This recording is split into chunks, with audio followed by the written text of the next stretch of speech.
বাংলাদেশ একটি দেশ যাকে একসময় শুধুই পোশাক শিল্প, শ্রমিক রপ্তানি আর কৃষি পণ্যের উপর নির্ভরশীল হিসেবে দেখা হতো। কিন্তু সময় বদলেছে দৃষ্টিভঙ্গিও। আজ এই দেশের ভাবনায় আছে এমন এক খাত যা এতদিন ছিল কেবলমাত্র পরাশক্তিদের এলিট ক্লাবে।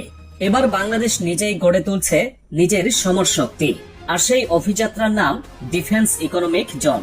এই শব্দ দুটি আপাত দৃষ্টিতে কেবল একটি সরকারি প্রকল্পের নাম মনে হতে পারে, কিন্তু এর পেছনে রয়েছে এক বিপুল সম্ভাবনার গল্প। সরকার সিদ্ধান্ত নিয়েছে বিদেশ থেকে অস্ত্র আমদানি কমিয়ে এবার নিজেই দাঁড়াবে অস্ত্র উৎপাদক হিসেবে। বাংলাদেশ বিনিয়োগ উন্নয়ন কর্তৃপক্ষ বিডার নির্বাহী পরিচালক আশিক চৌধুরী এ বিষয়ে নিশ্চিত করে জানিয়েছেন, খুব শিগগিরই চালু হতে যাচ্ছে দেশের প্রথম সামরিক শিল্প ভিত্তিক অর্থনৈতিক অঞ্চল ডিফেন্স ইকোনমিক জোন। আর এই ডিফেন্স ইকোনমিক জোনে তৈরি হবে সামরিক ড্রোন, ফাইটার জেটের যন্ত্রাংশ, ক্ষেপণাস্ত্র, অস্ত্র ও গোলাবারুদ। আর শুধু নিজের দেশের জন্য নয়, এসব সামরিক সরঞ্জাম রপ্তানি করা হবে এশিয়া, ইউরোপ থেকে শুরু করে আফ্রিকার দেশগুলোতেও। ভাবুন একবার, বিদেশ থেকে অস্ত্র কিনতে নয়, বরং অস্ত্র বিক্রি করতে ব্যস্ত থাকবে বাংলাদেশ। আশিক চৌধুরীর বক্তব্য অনুযায়ী প্রতি বছর সামরিক খাতে বরাদ্দ রাখা টাকার 9 থেকে 10% চলে যায় বিদেশি অস্ত্র কিনতে, যা টাকার হিসেবে প্রায় 4000 কোটি টাকা। এই টাকা যাতে দেশের মধ্যে ঘোরাফেরা করে, সেই লক্ষ্যেই ডিফেন্স ইকোনমিক জোনের পরিকল্পনা। এই অঞ্চলে দেশি বিদেশি কোম্পানিগুলো আসবে অস্ত্র তৈরিতে বিনিয়োগ করতে, তৈরি করবে প্রযুক্তি নির্ভর যুদ্ধ উপকরণ, আর বাংলাদেশ পাবে আত্মনির্ভরতা। আর এই বিনিয়োগে আগ্রহ দেখাচ্ছে বিশ্বের সামরিক বাজারের গুরুত্বপূর্ণ খেলোয়াড়রা। ইতোমধ্যে চীন, তুরস্ক এবং কাতার আগ্রহ প্রকাশ করেছে বাংলাদেশের এই উদ্যোগে অংশ নিতে। এটি মোটেও সাধারণ কোনো ঘটনা নয়, কারণ এই তিনটি দেশই বর্তমানে বিশ্ব সামরিক প্রযুক্তির প্রতিযোগিতায় অত্যন্ত সক্রিয়। বিশেষ করে চীন, যারা বর্তমানে আমেরিকার পর দ্বিতীয় বৃহত্তম অস্ত্র উৎপাদক দেশ হিসেবে নিজেদের প্রতিষ্ঠিত করেছে। আর তুরস্ক, যার বাইরাক্তার ড্রোন এখন বিশ্বের বহু যুদ্ধক্ষেত্রে ফ্যাক্টর হয়ে উঠেছে। এবং কাতার, যারা মধ্যপ্রাচ্যে বিনিয়োগ ভিত্তিক সামরিক অর্থনীতিতে এক নতুন মাত্রা যোগ করেছে। তবে প্রশ্ন হচ্ছে, কেন এই দেশগুলো বাংলাদেশের মতো একটি উন্নয়নশীল রাষ্ট্রের সঙ্গে এই সংবেদনশীল ও অত্যাধুনিক খাতে অংশ নিতে চায়? এর উত্তরে নজর দিতে হবে ভৌগোলিক বাস্তবতায়। বাংলাদেশ একটি কৌশলগত অবস্থানে অবস্থিত। ভারতের পূর্বে, চীনের কাছে, ভারত মহাসাগরের প্রবেশদ্বারে। এশিয়া ও দক্ষিণ পূর্ব এশিয়ার মাঝখানে থাকা এই ভূখণ্ড আন্তর্জাতিক বাণিজ্য ও প্রতিরক্ষা পরিকল্পনার জন্য এক গুরুত্বপূর্ণ স্থান। ফলে এখানে যে কোনো সামরিক কারখানা বা অস্ত্র উৎপাদন কেন্দ্র হতে পারে পরবর্তী সময়ে একটি আন্তর্জাতিক হাব। বিশ্বজুড়ে অস্ত্র বিক্রির যে প্রতিযোগিতা শুরু হয়েছে, তা কেবল বাজারের জন্য নয়, এটি এক ধরনের আধিপত্যের খেলা। সুইডেনের Stockholm international piece research institute SIPR এর এক রিপোর্ট বলছে, 2022 সাল থেকে ইউক্রেন রাশিয়া যুদ্ধ শুরুর পর বিশ্বে অস্ত্র বিক্রির হার ক্রমাগত বেড়েই চলেছে। বর্তমান বিশ্বে সামরিক বাজারের আকার প্রায় 69,000 কোটি মার্কিন ডলার। প্রতি বছর এই বাজার আরো বড় হচ্ছে, নতুন নতুন প্রযুক্তি আসছে এবং সেই সাথে বাড়ছে প্রতিযোগিতা। এই বিশাল বাজারের একটুকু অংশ যদি বাংলাদেশ পায়, তবে দেশের অর্থনীতির চেহারা আমূল বদলে যাবে। একদিকে যেমন তৈরি হবে লক্ষাধিক কর্মসংস্থান, অন্যদিকে দেশীয় প্রযুক্তির বিকাশ ঘটবে সামরিক খাতেও। আর এটাই হতে পারে আগামী দশকের বাংলাদেশের নতুন পরিচয়, অস্ত্র উৎপাদক বাংলাদেশ।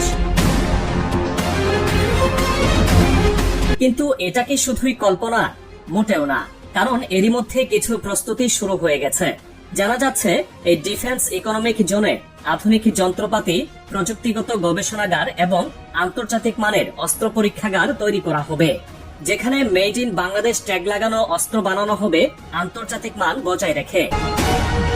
এখন এই জায়গা থেকে বাংলাদেশ যে শুধু সামরিকভাবে শক্তিশালী হয়ে উঠবে তাই নয়, বরং নিজের অর্থনীতিকে আরো এক ধাপ এগিয়ে নিয়ে যাবে এমন এক শিল্প খাত দিয়ে, যা এতদিন কেবল গুটি কয়েক পরাশক্তির হাতে বন্দী ছিল। এখন আপনি ভাবতেই পারেন, তবে কি সত্যি দিন বদলে যাচ্ছে? সত্যি আমরা আর অস্ত্র কিনে খরচ করব না, বরং রপ্তানি করে আয় করব? আর সেখানেই সবচেয়ে বড় উত্তরের ইঙ্গিত। এই উদ্যোগকে ঘিরে বিদেশি বিনিয়োগকারীদের আগ্রহ। চীন, তুরস্ক, কাতার এই তিনটি দেশের মধ্যে চীন ও তুরস্ক ইতিমধ্যে তাদের প্রতিনিধিদের মাধ্যমে বাংলাদেশের কর্মকর্তাদের সঙ্গে বৈঠক করেছে। সম্ভাব্য প্রযুক্তি বিনিময়, যৌথ গবেষণা এবং যৌথ উৎপাদনের আলোচনা চলছে।